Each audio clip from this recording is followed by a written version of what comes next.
السلام علیکم ناظرین، پروگرام تھنک ٹینک پاکستان کے ساتھ لاہور ٹی وی سے فرحت عباس شاہ آپ کی خدمت میں حاضر ہے۔ آج ہمارے مہمان راؤ منظر حیات صاحب سینئر بیوروکریٹ اور اس وقت ڈپٹی چیئرمین واپڈا کے طور پر فرائض سر انجام دے رہے ہیں، لیکن اصل جو میں سمجھتا ہوں ہمارے جیسے لوگ جو شاعر ادیب لکھنے پڑھنے والے ہیں، ان کے ساتھ جو ان کا انٹریکشن یا ان کا اصل تعارف ہمیں جو لگتا ہے، اور ہمیں یہ لگتا ہے کہ ہمارے لکھنے والے لوگ مصنف، ادیب، شاعر، رائٹر، کالم نگار، وہ چاہے کسی بیوروکریسی میں چلے جائیں، فوج میں چلے جائیں، تو ہم ان کو آخر تک اپنے قبیلے میں اون کرتے ہیں اور سمجھتے ہیں۔ تو یہ میں خوشی سے یہ کہوں گا اور فخر سے بھی کہ راؤ صاحب رائٹر ہیں، کالمسٹ ہیں اور محقق بھی ہیں، صاحب مطالعہ اور صاحب بصیرت انسان ہیں۔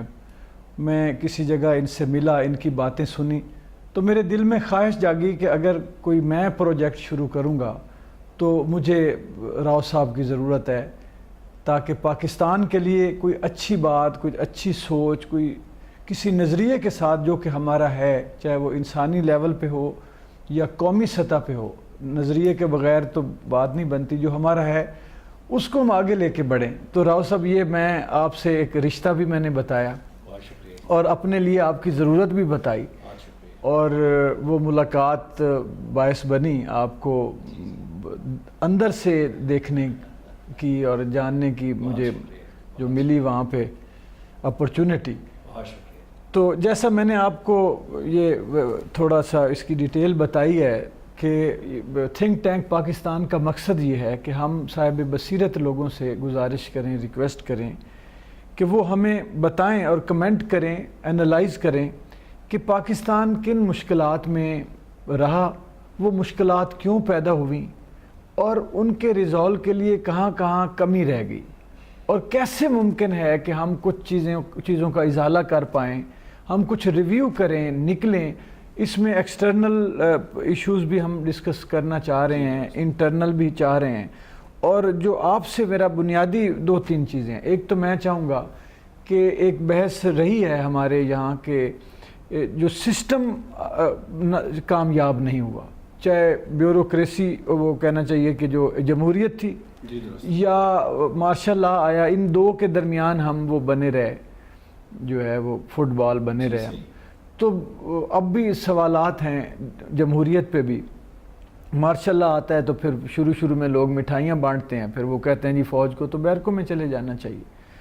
تو اور اسی سے منسلک سوال یہ ہے کہ ہمارا دن بدن ایک وقت تھا شاید کہ جب بیوروکریسی جو ہے اور جوڈیشری سسٹم، بیوروکریسی، یہ جو سارے مینجمنٹ سسٹم ہیں، یہ کام کر رہے تھے، انسٹیٹیوشنز تھے، پھر ایسے لگتا ہے کہ جیسے آہستہ آہستہ وہ ادارے کمزور ہوتے گئے اندر سے، اور گورننس کے ایشو بھی آئے، اور پتہ نہیں اب آپ اس کو کیسے یعنی سمجھتے ہیں کہ گورننس اور سسٹم۔ میں عرض کرتا ہوں جی میں عرض سب سے پہلے جی میں انتہائی مشکور ہوں آپ کا ذاتی طور پہ، آپ کی ٹیم کا، کہ آپ نے میرے جیسے ایک بے علم انسان کو اس قابل سمجھا کہ میں آپ سے کچھ سیکھ سکوں، اور آپ کے جو خیالات ہیں اس سے پوری قوم واقف ہے۔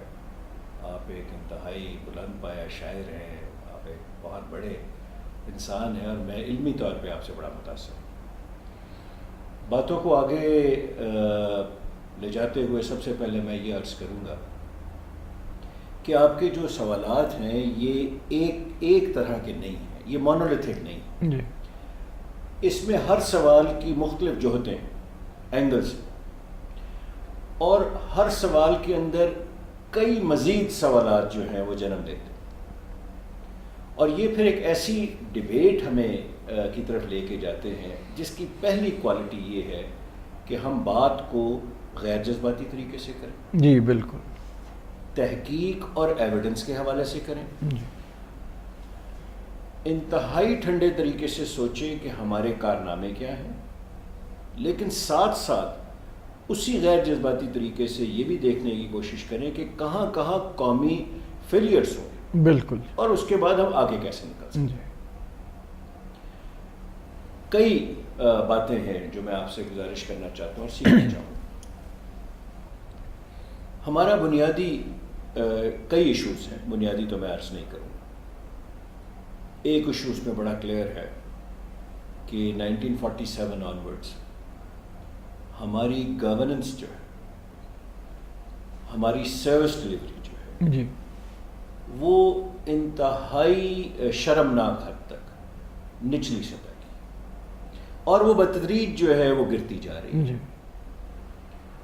اب شاہ صاحب یہاں سے ایک بڑا دلچسپ سوال ہوتا ہے کہ آخر گورننس کیا ہے؟ جی بنیادی طور پہ ہمیں یہ بھی دیکھنا ہے کہ ایک طالب علم کی حیثیت سے، انتظامی امور کی، اور ایک لکھاری کی حیثیت سے، اور ایک علم سیکھنے والے انسان کی حیثیت سے یہ بھی جستجو کرنی چاہیے کہ بالآخر گورننس کیا چیز ہے. میں کوئی کتابی ڈیفینیشن نہیں دینا چاہتا، حالانکہ میں کتابی ڈیفینیشنز بہت آرام سے عرض کر سکتا ہوں. میرے ناقص رائے میں گورننس جو ہے وہ عام آدمی تک تمام سہولیات بغیر کسی فرق کے، تفریق کے، ریاست کو پہنچانا جو ہے وہ پورا پروسیس جو ہے اس کو governance پروسیس. آتا ہے. جی بالکل ٹھیک.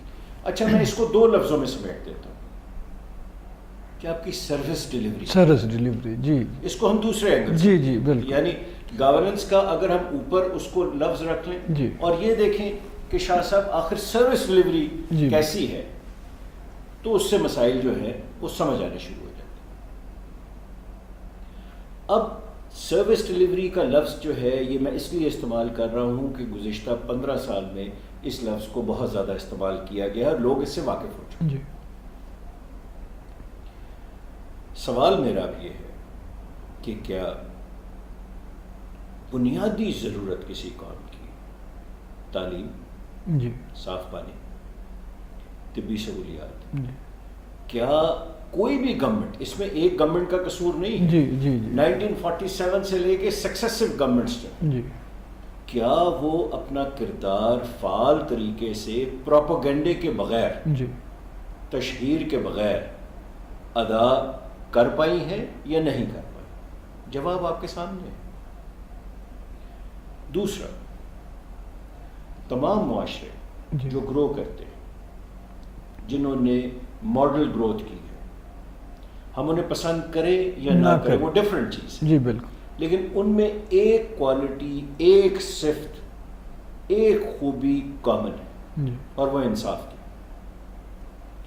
کہ وہ اپنے لوگوں کو ان کی طاقت اور ذوف کے حساب سے انصاف نہیں دیتے. وہ انصاف جو ہے وہ اکراس دی بورڈ دینے کی کوشش جی کرتے ہیں. جی یعنی اکراس دا بورڈ اگر آپ دے رہے ہیں انصاف، تو اگر کسی صدر سے غلطی ہوئی جی تو اس کے لیے بھی وہی پیرامیٹر ہے، اور اگر کسی عام آدمی سے غلطی ہوئی تو اس کے لیے بھی وہی پیرامیٹر ہے. جی انصاف، سروس ڈلیوری، یہ دو بڑے آپ کے ایشوز ہو گئے. اب شاہ صاحب ایک بڑا تکلیف دہ ٹاپک ہے جو کہ سینسٹیو بھی ہے، جس پہ بات کرتے ہوئے ہم بہت زیادہ گھبراتے ہیں، لیکن اس پہ بات لوگ کرتے ہیں. وہ یہ کہ 77 کی بات، 77 کے بعد جی ریلیجن کو سیاست کے اندر ملا دیا گیا، جی اور دونوں کو ایسا مکس کیا گیا ہے جس سے اب لوگ جو ہیں، جو ووٹر ہیں یا جو جوان نسل ہے، وہ کافی حد تک کنفیوژن کا شکار ہو گئی ہے. جی بلکہ کیا گیا ہے. کیا گیا. جی آپ بڑی خوبصورت بات ہے جی. کیونکہ ان کو باقاعدہ ایک منصوبہ بندی کے جی تحت جی کیا گیا. میں تو یہاں تک ایک کروں گا بات. 77 سے پہلے کا لاہور اور تھا، 77 سے پہلے کا کراچی اور تھا، جی بالکل. 77 سے پہلے کا پاکستان پاکستان اور تھا، بالکل ٹھیک. اور اس کے بعد آج تک جی ہم بالکل ایک وشیس سائیکل کے اندر، جی گرداب کے اندر ایک ہی رفتار سے چل رہے ہیں، جی جس کی نہ کوئی منزل ہے، جی نہ کوئی انڈیکیٹر ہے، جی اور نہ کسی قسم کا کوئی رزلٹ نکل رہا ہے. جی اچھا، اب اس پورے سوال کو یا اس بحث کو آپ مختلف سمت سے، مخالف سمت سے دیکھیے، تو آپ نے پھر کیا پیدا کیا سسٹم میں؟ آپ نے خوفناک ترین ایک نظام بنا دیا جو کہ مانتے نہیں ہیں، آپ تسلیم نہیں کرتے، جس میں طاقتور جو ہے جی وہ کمزور کو چیر مارا، جی جی جنگل والی صورت ہے، جنگل جی آپ جو مرضی کر لیں، غریب آدمی کا کسی جی کا جی بھی بجا بالکل ٹھیک. سیاستدان جو ہیں لفظ استعمال کرتے ہیں کہ جی ہم فلاں چیز کر رہے ہیں غریب آدمی کے لیے، ایسے لوگوں کے لیے جن کے وسائل کم ہیں، لیکن اگر دیکھیں تو اس میں بڑی حد تک سیاسی شعبہ بازی ہوتی ہے. جی جی جی اور کوجنٹ ریزلٹس جو ہیں جی ود ایویڈنس، جی ثبوت کے ساتھ بہت کام آتے ہیں. جی اب جب یہ آپ جنگل میں رہیں گے تو لازمی بات ہے کہ پھر ایک رد عمل ہوگا. وہ رد عمل کیا ہوگا کہ آپ کا لا اینڈ آرڈر جو ہے انتظامی، یعنی لا اینڈ امن جو ہے آپ کا شہر کا، جو آپ کا کسی بھی ملک کا امن ہے، وہ بتدریج جو ہے وہ ریاست کے ہاتھ سے نکلتا جائے. جی اور اگر آپ دیکھیں تو یہ ساری چیزیں آپ کو 30 40 50 سال میں ہوتی ہوئی نظر آ رہی، بالکل ٹھیک. اس کے علاوہ سنجیدگی سے غور کریں تو ہم سینہ تان کے کہتے ہیں کہ ہم ایٹامک پاور ہیں، لیکن کیا کوئی جسٹیفائی کر سکتا ہے آج تک کہ جس ریشو سے آبادی بڑھ رہی ہے جی وہ آبادی ہمیں اگلے 20 سال تک کہاں لے جائے گی؟ جی اور کیا ایک نیوکلیئر سٹیٹ جو ہے اگر 40 کروڑ آدمی وہاں ہوں، جی ان میں سے 25-30 کروڑ کے پاس روزگار نہ ہو، جی بالکل. تو وہ کس طرح تحفظ فراہم ہوگا ایک اتنی بڑی ملک کو، اتنی بڑی سلطنت کو، ایک اتنے بڑے سوسائٹی کو؟ آپ نے ایک بڑا کلیدی جو سوالات ہیں نا جی وہ اٹھا دیے ہیں، اور میں یہ چاہ رہا ہوں کہ سٹیپ بائی سٹیپ کچھ میرے اندر جو کویسچن پیدا ہوئے ہیں، لیکن ایک چھوٹا سا اگر وقفہ کر لیں اور دوسرے پارٹ میں یہ چیزیں بتائیں تو ناظرین آپ دوسرا پارٹ ملاحظہ فرمائیے.